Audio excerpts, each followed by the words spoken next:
Hey, welcome everybody to another episode of the High Impact Man. This is D-Fib. I'm told I'm sounding robotic. Dial-up tells me that my audio ain't so good, but we tried everything under the sun and can't seem to change it. So you're all gonna have to live with me sounding robotic. Joined by Dial-up as always, and our guest today is F3 Geppetto, Clayton Jones. He comes to us from El Salvador, and you're gonna find out why. He was recommended to us by J.R. Tolkien. So thanks for the recommendation, Tolkien. Geppetto's doing some cool stuff down there. He's doing ministry work. He's building houses. He's got a cool event coming up that he's planning.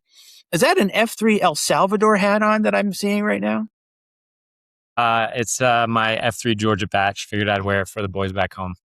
Oh, it's Georgia. Okay. Yeah. I don't know what El Salvador's flag looks Georgia, like. El Salvador. Weather's pretty similar, actually. So. All right. There you go.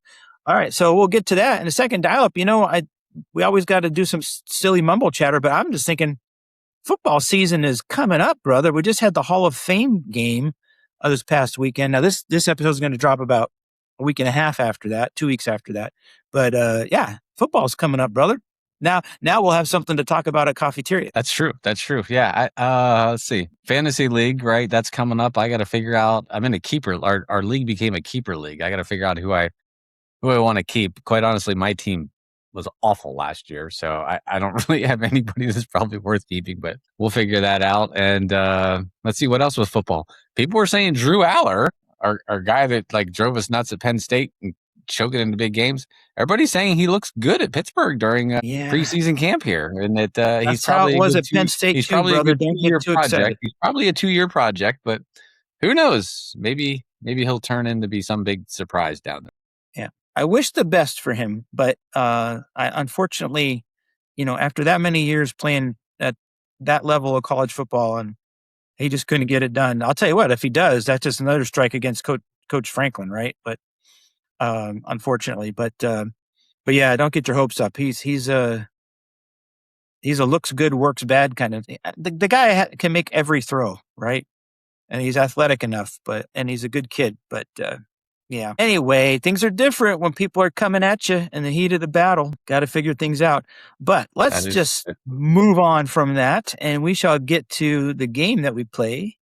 Guessing how our guest got his F3 name. So Geppetto. Dial-up, I'm thinking, I've been thinking about this a little bit, and at first I thought maybe he likes to play with dolls. Nah, that can't be it.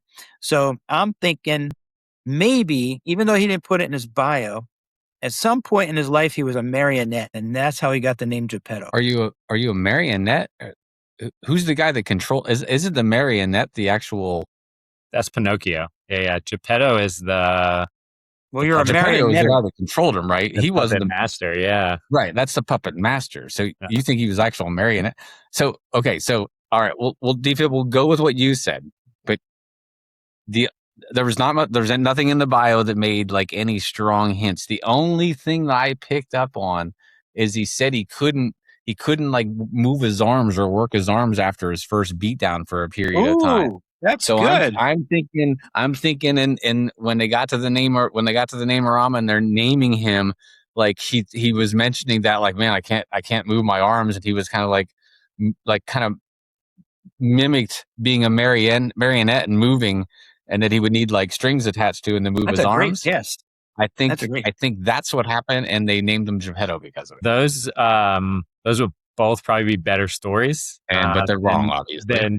than what it actually is. So I, for some reason, and this was in 2021, so during COVID, I decided I would just have a mustache. And so in the COT and the name-orama, I only had a mustache, and they were just throwing stuff out. And somebody was like, "Hey, didn't Pinocchio's dad have a mustache? What was his name?"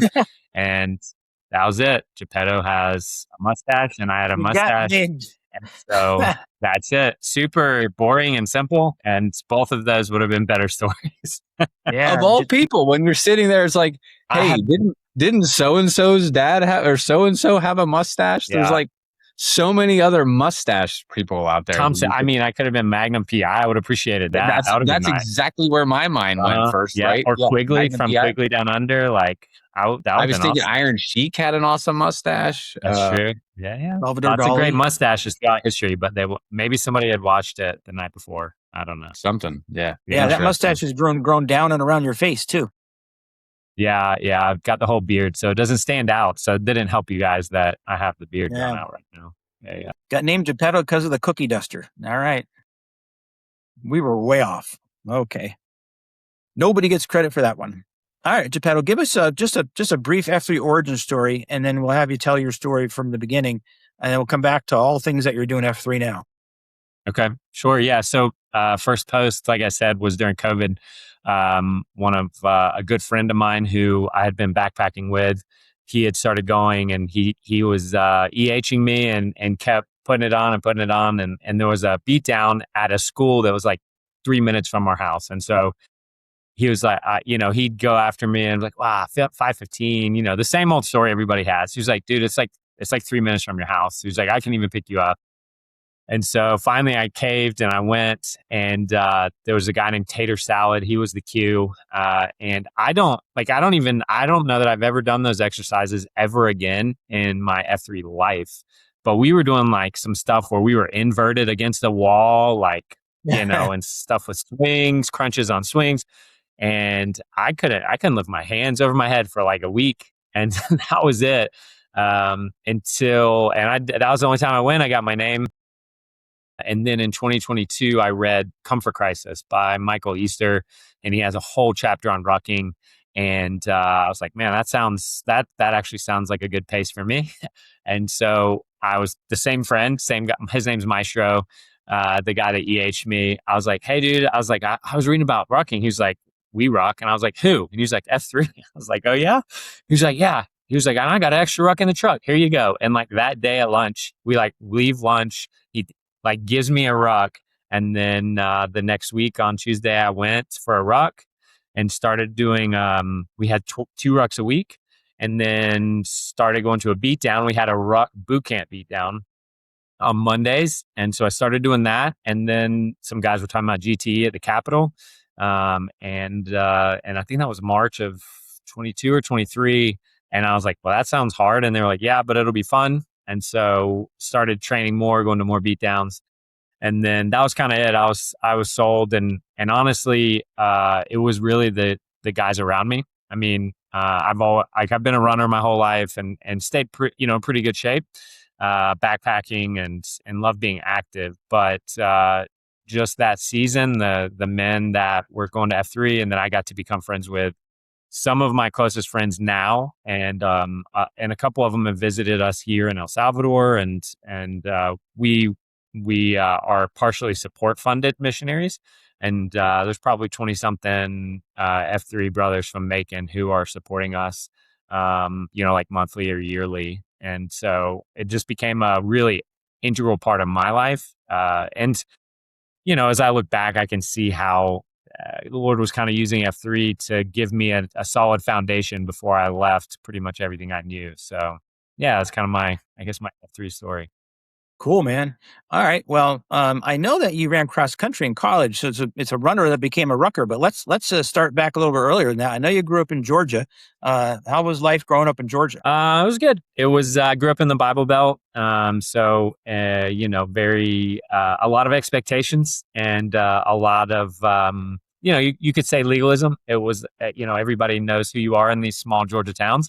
And so it's really hard to get away with anything. And even when you think you get away with something, it only takes a few days. And then, your grandfather or your uncle or somebody says something to you because they found out about what happened. And so it is a great place. I love Georgia. It's home. But it was good to get out of that little town. I grew up in Noonan, Georgia. Alan Jackson is from Noonan and grew up there. And so he's got a couple songs specifically about Noonan. And so that's pretty much all we're famous for. But it was good. When I was able to get out, it was good to get out and go kind of make a name for myself somewhere else. Did you know him? I didn't. My grandfather coached him in Little League baseball. And one of my dad's sisters, my aunt, she dated him when they were in high school. So, my family was familiar with him, but I never met him. He was already a big star when I was growing up. Yeah, he's older than you, right? So Yes, several Yeah, years. and he just did like his last, I think, official concert just a couple weeks ago. Yeah. I think he is. I think it's dementia or Alzheimer. He's got some kind of declining mental disability that I Oh, think is kind of causing him that's to have to sad. step away. Yeah. hmm All right. Well, growing up in Newton, a small town, small high school, I said, what sports did you play in high school? No, you ran in college. Did you run in high school? I did. Yeah. So I played soccer for 2 years, and then I ran cross country and track for 2 years. And my sophomore year of high school, track was at the same time as soccer. The soccer coach, the track coach was fine with me doing both. The soccer coach told me I had to choose between soccer and track, and I was on JV anyway. So I told him, "Great, have a good season. See you later." And so pretty much just transitioned to running and ran from the rest of my high school career, and uh, eventually transitioned into the longer distances in track because I just was not built to keep up with guys running 4 minute miles. That was not my speed, and I was I'm one of those guys that I get better the longer we run. But if you put me in an 800 meter or a mile, it's just a sprint, and that's not me. Yeah, Yeah, so you ran at Mercer University for 2 years, right? That's right. Yeah. So I walked on and had a friend, and he kind of introduced me to the coach. He's like, "Hey, listen, why don't you come run with us? We'll see how you do." And then he gave me a small scholarship, and so ran for 2 years at Mercer. And then our coach was pretty strict and didn't want us, getting in any fraternities or not, which I guess you need, right? You're practicing all the time, but I really wanted to find out about college life, and so after after my sophomore year, I was like, "Hey, listen, I think I'm going to go, enjoy college a bit." Also, we had a track meet at Georgia Tech, and I was supposed to run the 3 mile. And we got there, and Duke, Georgia Tech, Georgia, like all the big NCAA schools were there. And he pulls me aside. He's like, "Hey, listen, apparently I can only enter 2 runners per race. And so I can't put you in the 3 mile." And I was like, I'm thinking like, cool, I'll just chill for the day. And he's like, "So I put you in another race." And I was like, "That's the longest race on the track." And I was like, 10K? I know that the 5K is the longest on the track at that day. And I was like, Okay. I knew immediately that I was about to hate whatever he had done. And he was like, "Hey, they had room in the 800. And I was like, I was furious. So I was like, I don't sprint. And this is D1, like high end Collegiate level athletes. D1 is 800 is a different story. My gosh, I tell you what, I didn't come in last, but I almost got lapped. I'm finishing my first lap, and the guy that won is coming around turn 4 for the straightaway to finish.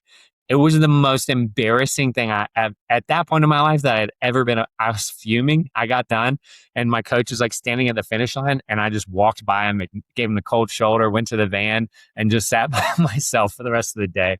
Yeah. I was so dejected. I was like, "Coach, that was humiliating."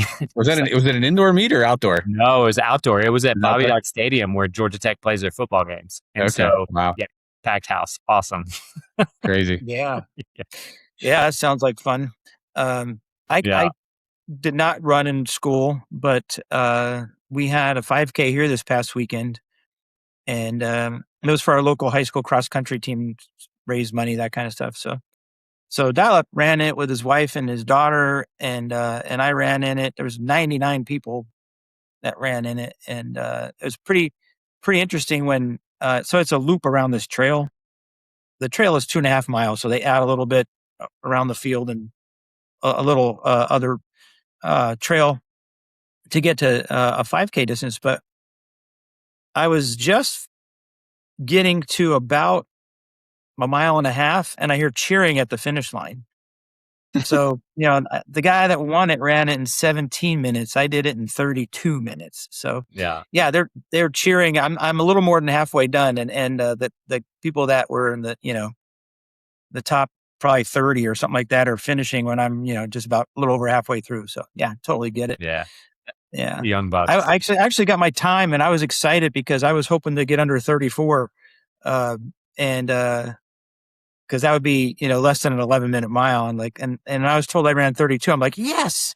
Alright, I did that," and then I saw I was 80th out of 99, like, "Oh, well, that's kinda humbling." You weren't Gotta set last. your own goals. Gotta set It your own wasn't goals. last. I was 5th There out you of go. 9 in my age group, although lady in my age group, no, she was in her 60s, yeah, 5th out of 9 people in my age group, but yeah. Anyway, you're a much better runner than me, so you could, take some Back in the day, comfort in not that. anymore. Yeah, are you still running? No, when I go back home, the F3 Macon guys they've turned into pretty much a running AO over there, and so they've got all these running AOs. So I'll run with them, but it's really just to be with them. The knees are not super happy these days. So I mean, I started running when I was in 8th grade, and then I've done some marathons. I did an ultra up in North Carolina and 40 miler, and so put a good number of miles on it. So I'd rather just get the ruck and walk a good clip instead of running and being sore afterwards. Yeah, but there's a lot of people who end up with, bad knees or hips, usually knees, from I don't know if it's from running, but a lot of runners, get that, but Bad some people form, don't. running on concrete. What'd you say? I'm sorry. Bad form, running on asphalt, concrete. That'll do it. Yeah. I don't know what does it. Dial-Up's been running on all that stuff, and his knees are fine, but, Yeah, so some people it doesn't affect, and they're running 70 years old, they're running marathons, and they yeah. keep running. I had ACL reconstruction too, so that doesn't help with the Yeah. knee issue. No, Changes the once they biomechanics enter a a little. joint to operate on it, it's never the same. That's right. Yeah, yeah. Especially if they mess with the meniscus, then you really start having some deterioration. Yep. Yep, yep, Yeah, yep. They're the only joints in my body that I don't have a problem with. My that's knees, not. which which is weird because I'm a little knock-kneed, so it's kinda crazy. Alright, well, um, and you got, you went to Mercer. What did you graduate your degree with? So because I decided to invest in my college experience, I ended up going to Mercer for 5 years instead of 4, and studied history, and which is super usable if Yeah. you're going to be like a lawyer, and Christianity minor. So when I switched from engineering to history, it was really just because I was terrible at math and science, and I didn't really think through the application of hey, how's this going to serve me later in life? I just wanted an easier course load. So studied history. Did you have a focus history? Yeah, I ended up studying a lot of old and new South, Reconstruction South. So basically, kind of Civil War era, post Civil War, and then Yeah. kind of like Jim Crow South, the 60s, 70s, like, when there's a lot of turmoil. And, I'm from Georgia. And so it was actually fascinating to me to learn a lot about the area I grew up in. There were stories from my hometown that were in some of our books, but Yeah. nobody talks about that stuff because it's pretty dark period, a lot of racism. And so it was really interesting to learn a lot more about kind of where I came from. And, where you come from influences who you are and your family. And so it kind of helped me understand my family more too, because they were rough around the edges sometimes. And so, studying what it was like in rebuilding South and the new South helped me to understand more of where I came from and kind of where and how they became who they were. So Yeah. Do you know how long your family was there? I think my dad's family is like 4 or 5 generations in Newnan, Georgia. Like the road that a lot of my family lives on is named after my great grandfather. The high school I went to, my great grandfather cleared and graded the land for it. And my grandmother was in the first graduating class. So many generations, when it was just a farming town. And, again, for that reason, I could not get away with anything because our family name was pretty well Yeah. known. Yeah. Yeah. So they were around during all that time, the Reconstruction period. Yeah. Yeah. Crazy. Yeah. Yeah. So Uh, there were some stories that when I would go home for like Christmas break, I'd sit down with my grandfather, my dad's dad. And one story in particular, it was down the street from where my dad grew up. And I asked my grandfather, I was like, hey, I read about the story. This is what happened. And he was like, oh yeah. It's like, I was a kid. I remember that. He was like, there are people that talked about it for a long time. And it was a pretty rough story. And he was never going to talk about that voluntarily, but yeah, it was super interesting just to learn some things like that and kind of help me grasp where he grew up. It's very different than where I grew up. Yeah, but you got a minor in Christianity. Did you grow up? Obviously, you grew up in the Bible Belt. You going to church and stuff like that. Were you saved? Were you Jesus is the Lord of your life when you went to college, or did you have some kind of epiphany along the way? Yeah, I grew up going to church, First Baptist Church in Union, and like good Southern boys. And my mom and dad took us Sundays and Wednesdays and youth choir, and so we were always there. But the reality was like it wasn't mine. And so when I got to college, and I had to make the decision: do I just keep going to church? What do I do? It just didn't. It wasn't mine, so it kind of fell away.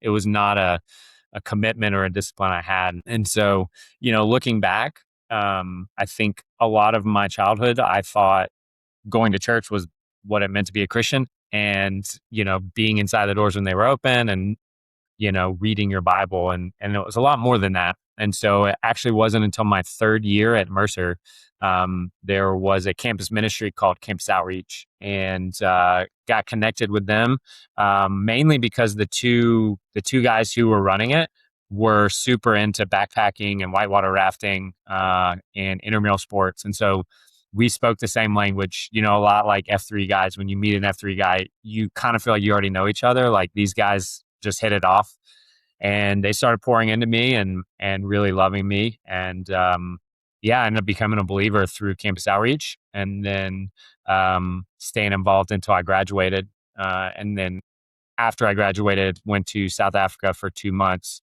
with Campus Outreach to do ministry at a campus university there in Johannesburg. So I kind of got that opportunity through Campus Outreach to kind of experience my first like overseas longer term mission trip. Yeah, is that what convinced you to do missions? What was that? Sorry. Is that what convinced you to do missions and become a missionary? Yeah, so that was kind of my first inkling that it was something I wanted to do. I mean, I came back and I was on fire. There was one problem when I graduated from Mercer. It was a private school, and I had gone there for 5 years and had student loans, and didn't really know where I stood with them. But when I got back from South Africa, my parents let me know where I stood, and it was around $200,000 in student loan debt.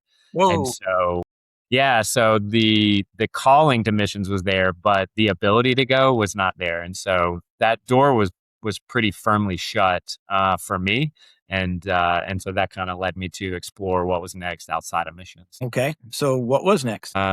Chick-fil-A. I started, I did an Dream job, man. Yeah, Dream job. You get free food every day.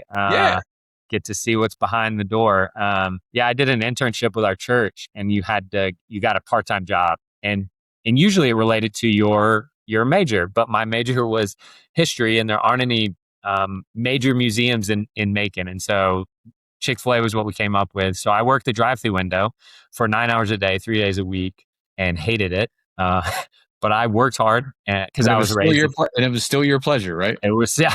Yeah, you didn't have a choice. You could say it with sarcasm, but you still had to say it. And so, but I was kind of raised, if you're going to do something, you don't do it halfway. And so I worked hard. I hated it, but I worked hard. And at the end of the 9-month internship, the owner of this Chick-fil-A approached me, and he was like, "Hey, are you going to go into ministry, like seminary?" I was like, "Nope, not for me." He was like, "Cool, I want to offer you a full-time job as a manager here." And I was kind of stunned. and I was like, I think I even said like, "Really?" And he was like, "Yeah, absolutely, benefits and everything." And I was like, "Awesome, that sounds great." He was like, "Do you want to think about it?" And I was like, "Nope, I don't have any other plans. This sounds good to me." And so, so I ended up full-time at Chick-fil-A for almost 5 years. They have a program called WindShape International, where Chick-fil-A employees can go do missions with them. And so I actually went to Kiev, Ukraine in 2012 with Chick-fil-A on a mission trip for like 8 or 9 days. This was obviously before Russia invaded, but did a English as a foreign language camp there. And it was amazing trip, and then also got certified as a corporate trainer during that time as well. And so what that meant, basically, I did that because then Chick-fil-A paid me to travel around the country to cool places and help open stores.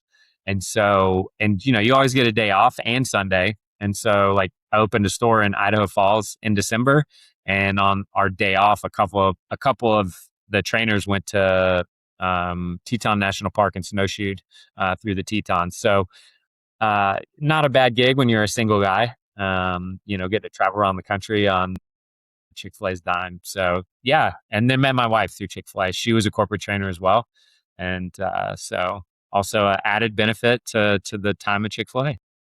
Nice. So dial up, Robin, for those listening, my wife, she contacted Chick-fil-A again about maybe opening a Chick-fil-A in Danville. She did this years ago and they turned us down. But Friendly's, Dial Up knows I'm talking about, closed, and that spot's right off of Route 80 interstate. And she thinks that's a great place for a Chick-fil-A. So she contacted them. But when I looked into it, and you could correct me, Geppetto, about this, but when I Googled it, the way it works is if you do get approved, it's only a $10,000 investment. And Chick-fil-A builds the building, takes care of the ground, supplies the equipment, all that jazz, the training. But you don't own it. You can't ever sell it. So you're basically just an employee and you manage that particular spot, and they take, I think, like 50% of the profit for the first however many years until they get their money back from what they invested into it. And then they get, I forget what percentage after that because it's a franchise.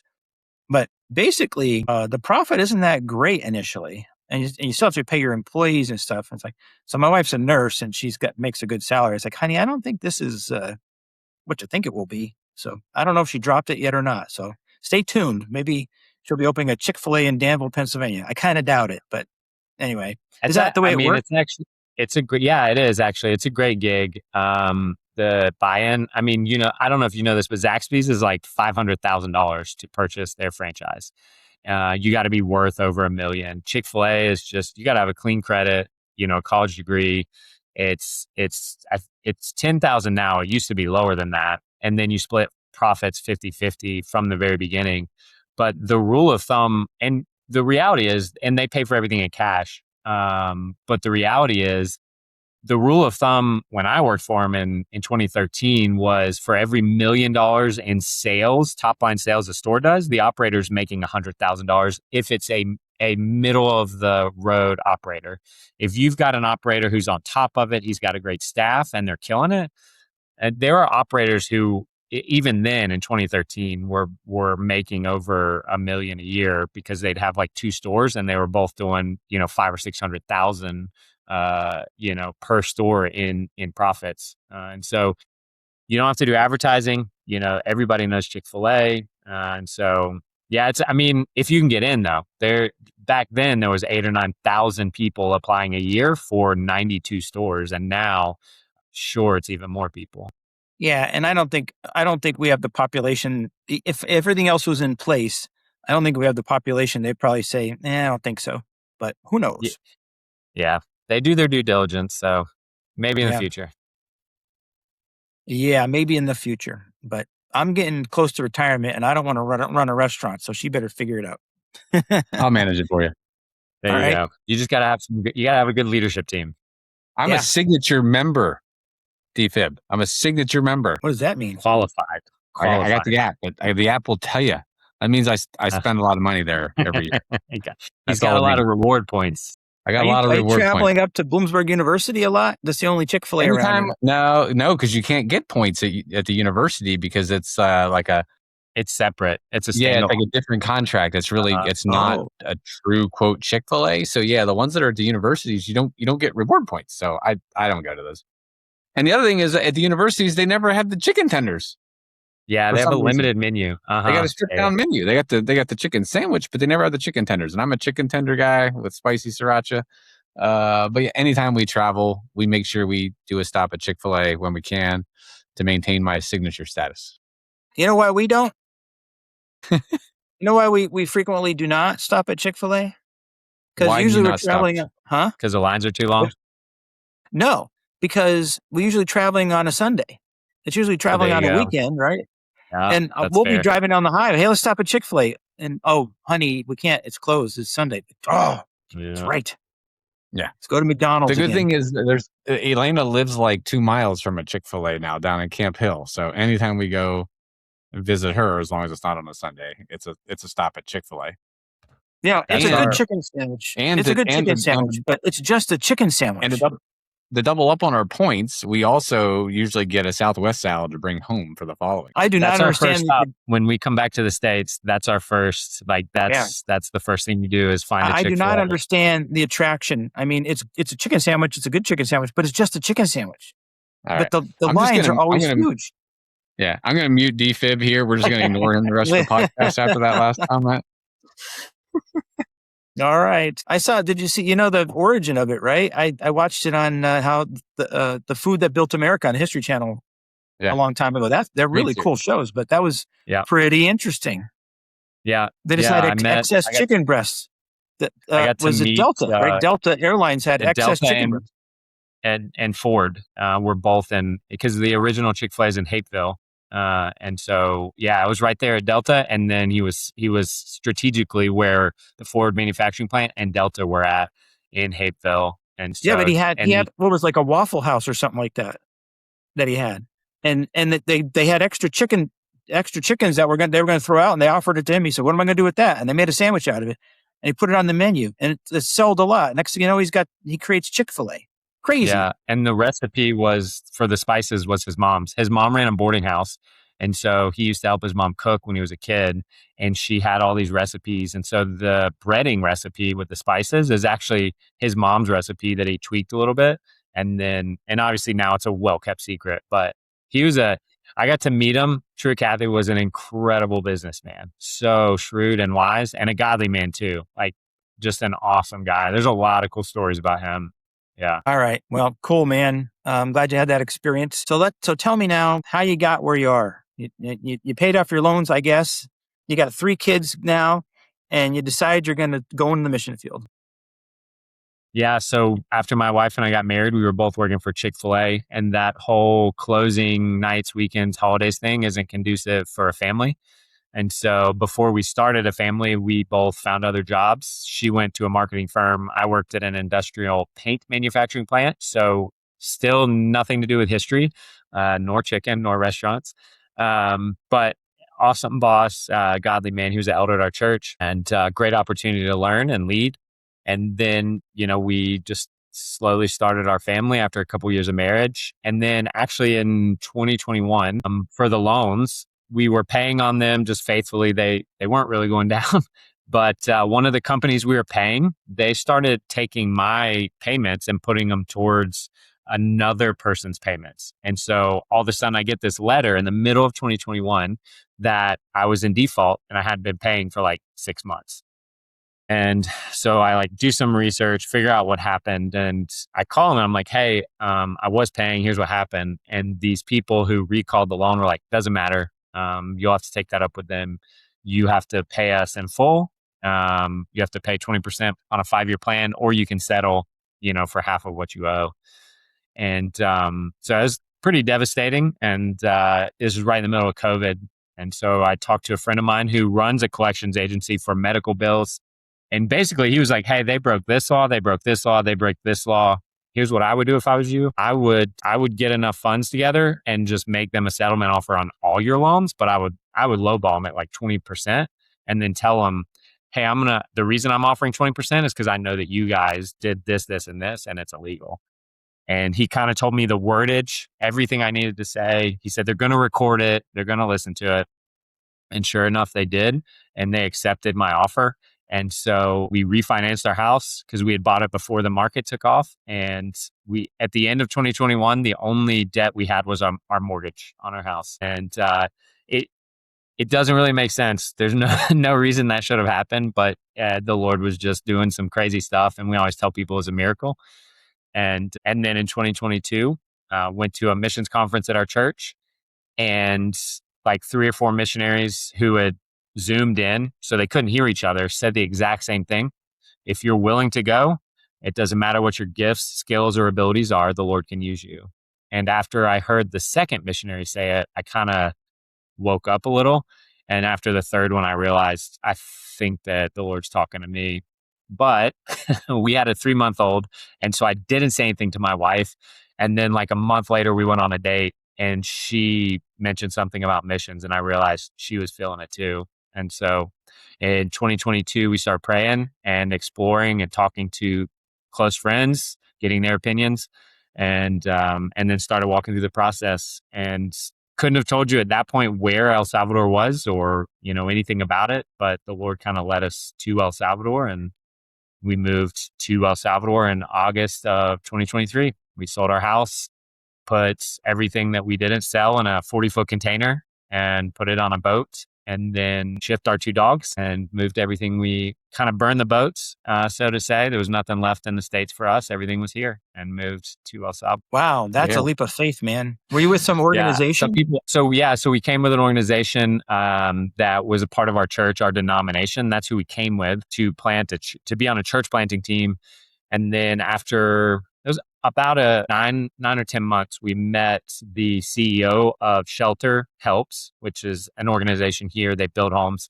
And I got the opportunity to volunteer. And at the end of the day, I was just telling him how awesome it was. And he told me they were moving they were from Canada. He said, "Hey, listen, we've been here for 15 years. We are getting ready to move back. Shelter's going to need to find a new leader." And he was like, "So if you're interested, I'll let you know when they post a job posting." And my wife and I, Hannah, we prayed, and it was just an incredible opportunity. It's an incredible organization. So we started praying, and they posted the job, and then went through about a 6-month interview process with them. And I started with them January of last year in 2025. So I'm about to finish up 2 years with Shelter. Wow. Okay. Tell us exactly what Shelter does. Yeah. So Shelter started in 2002. In 2001, there was a massive earthquake in El Salvador. Kind of like, I don't know if you guys have seen the news in Peru and Colombia and in Venezuela. There's been some big earthquakes. And that was El Salvador in 2001. A lot of people died. A lot of buildings collapsed. And so a church from Canada said, "Hey, let's go see what we can do." They showed up and realized people need places to live. They don't have homes. And so they came back in 2002. And the first team, I think, built 3 homes in a week. And they kind of just figured it out. And then that church kept sending teams, and then a couple more teams throughout the years. And so since 2002, Shelter's been basically hosting teams, and they've been coming down. And Shelter, we have 23 Salvadoran staff, so local staff. I'm the only non-Salvadoran staff member. Everyone else is from here, from El Salvador. And so they are working, they're finding families, they're finding communities, they're partnering with local churches and preparing these families for the teams that come down to build. And so 3 weeks ago, we built home 8,000. So Shelter, we built our 8,000th home since Shelter started in 2002, which is, if you think that first team built 3 homes, we've got a team here this week that's building 34 homes this week. And so in a week. Yeah. So they're prefab packaged homes, and they're completely metal and lamina. Okay. And we have construction crews. So these teams show up and they measure everything out. They dig the holes, and they kind of just stand it up and piece it all together. And there's a good video on our website, shelterhelps.com. There's a time-lapse video, and it's not difficult. And so the teams can come and they raise funds for however many homes they want to build. And so that also is kind of how we're funded, is the teams raise the funds to build these homes. And then they come and build for the families the homes that they raise funds for. And so they have buy-in, like they've got skin in the game. They're not just showing up and doing work, for us. They're doing the support, raising the funding, and showing up and doing the physical labor. And so, yeah, it's absolutely incredible. Our mission is also one of the things that drew me to Shelter, because I think if you have an organization or a business and you don't have a great mission and vision, you can kind of flounder. And Shelter's mission is to share the gospel through the provision of a home for every Salvadoran in need. That's it. And that's a strong mission. And, we are working towards that We've got a long way to go, but it's been awesome to be a part of kind of what shelter's doing and the impact that shelter's having, and not just here. Because if you guys have ever done short-term trips, usually you're most of the time more impacted than the people you come to serve. And Yeah. so, shelter's doing work in hearts. We've got a ton of Canadians. We've got some U.S. teams coming now, and then obviously in the Salvadorans that we're building for as well. Do the families have to pay anything? Minimal. I mean, we're talking. So where we're building, we're talking families living on $2 to $3 a day, and so they've got to pay to file paperwork for permission to build on the land. Most of the time, they don't own the land, but we in the past worked with lawyers so that we could get kind of the standard permission form that they can submit to the local government. So they have to pay to file that, but it's like $20. And then they have to clear the land, which means if they had a house, they got to tear it down and make it level.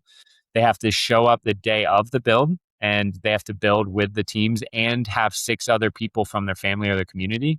And then they pay for the materials for the floor. We come back about a week later after we build them, and there's about a 3 or 4 inch concrete floor that gets put in. And so they have to pay for that. I think that's like $100. And so it's, again, similar to Habitat for Humanity. You don't want to just give somebody something, because then they're not going to take care of it. They're not going to respect it. But like, they've got skin in the game too. They've got to put in work. They've got to, pay some money. And so they are super, super invested in their new home, and it's life changing, right? Because these are like mud huts. These are roofs that have holes. And so during the rainy season, it leaks and their kids' bed's wet, and their dirt floors where the water runs through it during the rainy season. And then all of a sudden they've got a house with doors with locks and windows Yeah. and a solid roof. And so it's life changing for them. That's awesome, man. We built our house in 21, and so 5 years old. But when the house was it was framed and under roof, but the drywall and stuff wasn't up yet. My wife and my 2 children, we walked around the house and we wrote on the The studs. framing or whatever you want, the studs, Bible verses in each room that we either, my daughter got to write the ones in her room, my son in his room, and then we applicable verses in the kitchen, in the bedroom, stuff like that. But we just walked around. So this whole inside of our house is covered with God's word on the inside. Just really cool thing to pray over it and do that. I don't know if you guys do anything like that, but that was a really cool experience for all of us, for all 4 of us. Yeah. So when you get done building with the families, we do what we call family connection time. So the homes take about 2.5 to 3 hours to build. So teams will go out at like 8 in the morning, they'll build a home, and then they do family connection time. And we employ interpreters. And so you sit down with the family with an interpreter, and you get to share your story. You get to tell them where you came from. Why are you here? Why are you in El Salvador? And some of these people have never seen white people. They've never seen, foreigners. This is the first time ever seeing. And so why are you here? And you get to share your story. Then they share their story and they tell you. And I mean, there's some difficult stories. They had a civil war in the 80s. They were run by gangs after the Civil War for 20 years. And they just now started to get out from under the oppression of that fear and the gangs and the corrupt government. And so the stories are hard. They have had hard lives. And then you can pray over them. And at the end of the week, we do what we call a key ceremony. And so all the families that you built for the week, they come together, and the team gets to present them with the keys to their house, to their new house, and a Bible. And and it's in Spanish, and the teams can write verses, they can write prayers, they can write notes inside the Bible. And then our staff does a gospel presentation in Spanish. And we translate it into English, because all of our team members aren't believers. We don't require you to be a believer to come on our trips. Your team leader has to be a believer, but we have a lot of people who come down who just want to help. And so they get to hear the gospel presentation. And that event at the end of the week is usually, there's a lot of tears, and not just the families. And the beginning of this year, one of our team leaders shared a story, and this was incredible. They had a 61-year-old lady, and they gave her keys to her house and her Bible, and she didn't know how to use the keys. She had never had a lock on a door, and 61 years old, and didn't know how to use a lock and a key, because most of their doors are like curtains. And Yeah. so they had to show her how to use keys in a lock. And at 61 years old, and that just kind of blew my mind, and just kind of, again, just like every once in a while I get like a refresh on perspective. And that was one of those moments where I was like, man, it's life changing. That's Wow. amazing. That's Yeah. amazing, man. All right. Well, tell us what you got planned. You planned some kind of a rucking event in El Salvador, right? Yeah. So Tolkien came down and did videography for our Leaders Week last January. So that's how he and I met. I actually I connected with him through the Free to Lead book. He has a letter in Free to Lead, and he talks about Need for Speed and then his business. And so I emailed him, and he came down. But so he connected with me to you guys, and he and I were talking, and we build in areas where teams can't go, and to do that we raise funds in a Christmas campaign. And so I've kind of been thinking, and this is my second year, it's like, how can I put my spin on raising funds? Like, how can I, like, with who I am, kind of do something different than just an email campaign or calling people? And so just kind of talking with Tolkien and throwing ideas around. In January of next year, January 7th through the 10th, we're going to do a 25-hour ruck here in El Salvador. So next year's our 25th anniversary. So an hour for every year. And so it'll be the 7th through the 10th. We have room for 30 guys. That's it. And the only thing they have to cover is their flight. So the guys cover their flight to get here, and we'll cover room and board, we'll cover food, we'll cover transportation. And what it'll look like is they'll fly in on the 7th, a Thursday. Friday morning, we'll all go and build some homes so that everybody gets the experience of building the homes. And then we'll take off on a ruck, 25 hours in El Salvador. We, our marketing and design department, they're putting together a patch. They were like, do we want to give them something like a shirt? And I was like, we can do a shirt, but what's more important for F3 guys is getting a patch. And so we're going to have a special patch for all the guys that participate. And then after the 25-hour ruck, we'll take you to the beach. We'll have a nice dinner, relax by the beach, and then fly back home on Sunday. And so, to raise funds, the idea would be that you go and you get somebody to sponsor an hour. And so if all 30 of these guys go and they find people to sponsor an hour for every hour, hey, can you give me $10 for this hour? Can you give me $25 for this hour? I think we could probably raise enough funds for a home is $3,000 US. So I think we could probably raise a couple of homes just through a bunch of guys coming down and rucking for 25 hours and getting some sponsorship for that 25 hours. Very cool. Tell us the dates again. January 7th through the 10th. And I guess we could put it in the description or whatever. But if you're interested, you can email me at clay.jones@shelterhelps.com. And there's room for 30 men. And so I'm hoping it fills up quick, but not a whole lot of room, and an opportunity to go see El Salvador just for the cost of a flight. So pretty good deal, I Yeah, think. very cool. All right. Clay.jones@shelterhelp.com. Yep, that's right. All right. All you men heard it out there. There's only room for 30, so get on it. Let's go. Gonna Help fill up this man fast. raise some money and raise some homes. All right. That's right. Very cool.